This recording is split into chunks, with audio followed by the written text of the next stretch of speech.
America's greatest invention, the modern vertical city. We are pioneers and trailblazers. We fight for freedom. We transform our dreams into the truth. Our struggles will become a nation.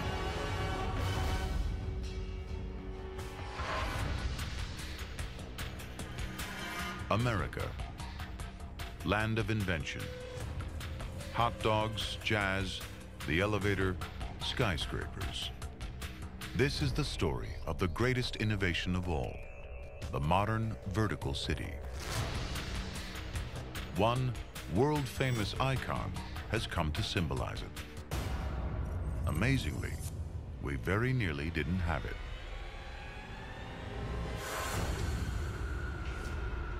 It's 1885, and New York City has a big problem.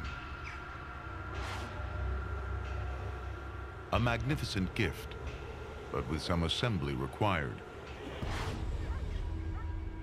Scattered across Bedloe's Island in New York Harbor in 214 crates. They contain the largest statue in the Western world. It's been donated by the people of France to celebrate the centenary of the Declaration of Independence.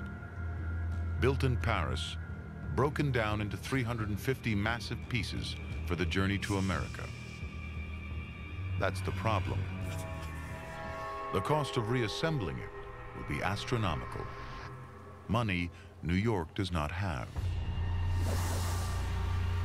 At least 6 other U.S. cities are jockeying to give it a home. New York City is in danger of losing the Statue of Liberty. Not if this man can help it. Joseph Pulitzer, tenacious newspaper magnate, immigrant, self-made man. He owns the biggest paper in the U.S., the New York World. And he's determined to keep liberty in New York Harbor.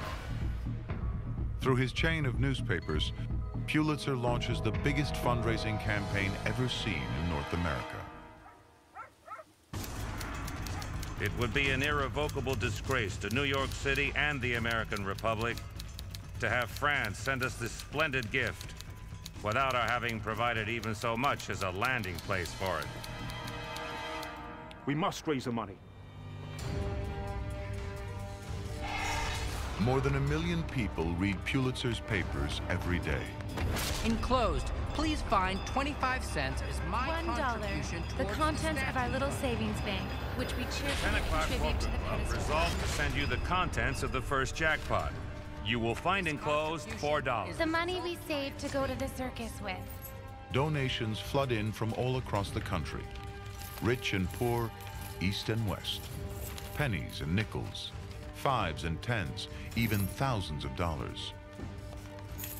In all, a staggering 121,000 donations. More than enough to keep this iconic statue in New York. I think a statue is not just a statue. I think symbols really matter. I think they signify in a big way. In fact, maybe they do more than reams and reams and reams of legislation and paper and print. Now the real work begins. To hold a statue 150 feet high, the pedestal will be the biggest concrete structure in the world. Over 200 men work through a grueling winter to complete it. As the last of the cement dries, workers toss in their own silver dollars for good luck.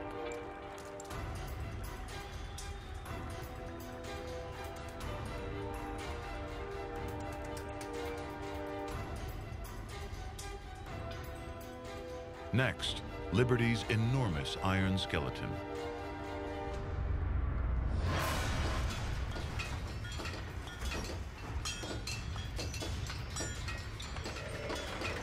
It's designed by Gustave Eiffel, who built the famous Eiffel Tower in Paris. The skeleton is 151 feet tall, With the pedestal, it's the height of a 30-story office block.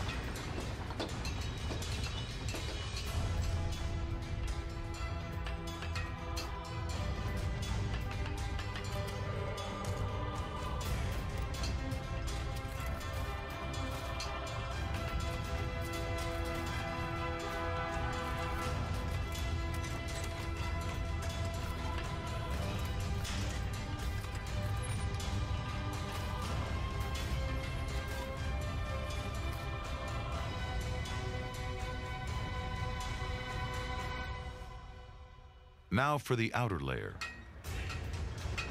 Wrapping around the skeleton are 60,000 pounds of hand-sculpted copper. The sandal is 32 times bigger than a human foot, the equivalent of a size 879 shoe. It's on-the-job training, often at 300 feet in the air.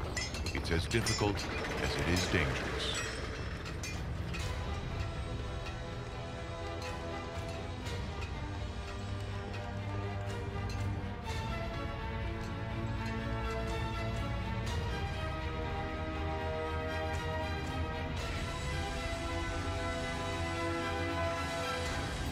They need to fix 300 pieces of copper shell to the framework, with more than 300,000 rivets. Her robes have over 4,000 square yards of copper. Her outstretched arm is 42 feet long. A fingernail weighs 3.5 pounds. The scale of liberty is unimaginable.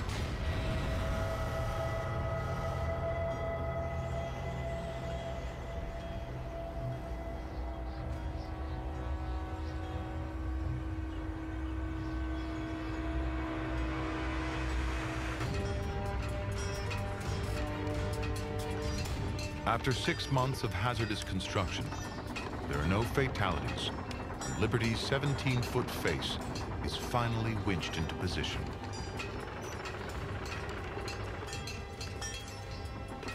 It's bigger than Lincoln's on Mount Rushmore. It's said the sculptor, Frederick August Bartholdi, modeled the face on his own mother.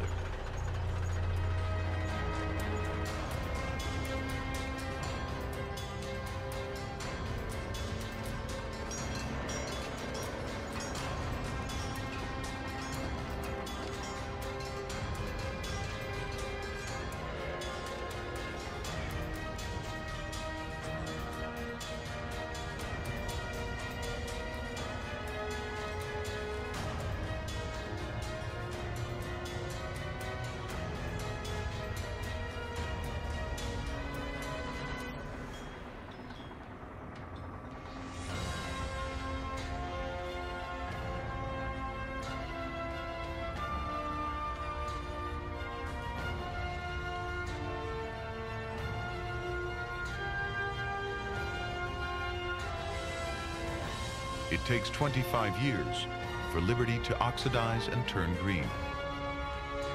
A functioning lighthouse until 1902, the statue's official name is Liberty, Enlightening the World.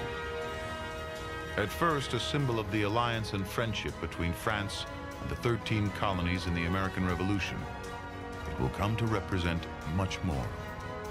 At the entrance to New York Harbor, the Statue of Liberty becomes a beacon to the world and a welcome to millions. Later, a poem by Emma Lazarus in her base celebrates America as a land of refugees. Give me your tired, your poor, your huddled masses yearning to breathe free, the wretched refuse of your teeming shore. Send these, the homeless, tempest-tossed to me. I lift my lamp beside the golden door. Over the next 2 decades, more than 12 million immigrants passed the Statue of Liberty on their way to Ellis Island, the first stop for most new Americans. Imagine what it took for someone to leave Eastern Poland or Lithuania or some village in the mountains of northern Italy and come all the way to this strange place with nothing. Today, more than 100 million Americans can trace their roots back to ancestors who came through Ellis Island. If you go back only 150 years in our 200, almost 50-year history, 95% of the people were not here. There are no roots. They all came from someplace else. So to me, America represents the best of the human spirit. A guidebook prepares arrivals for a new life in a new world. Forget your customs and ideals. Select a goal and pursue it with all your might. You will experience a bad time, but sooner or later, you will achieve your goal.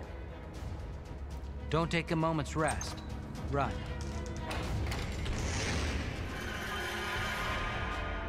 And from Ellis Island, they spread out across the continent.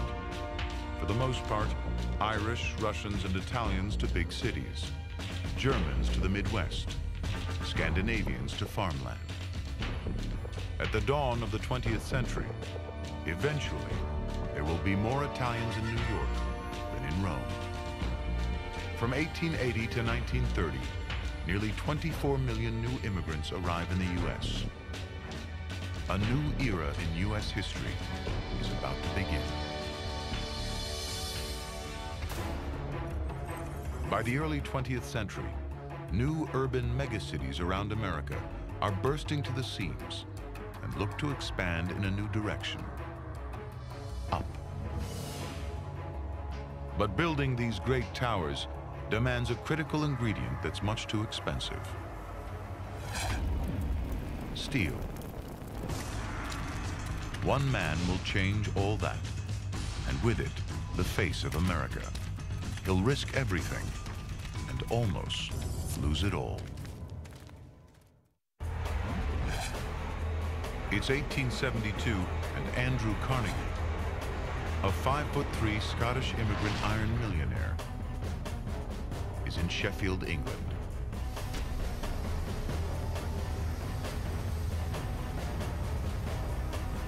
He's looking at the future. A revolutionary way to make steel. Steel has been around for thousands of years, but so expensive to produce, it's always been a luxury item. 2,000 years ago, it's used in Oriental swords. It is even used in designer jewelry. But America stands at the brink of a new age. To build it, they need steel, and lots of it. It's the only material strong enough for the towers that will touch the sky.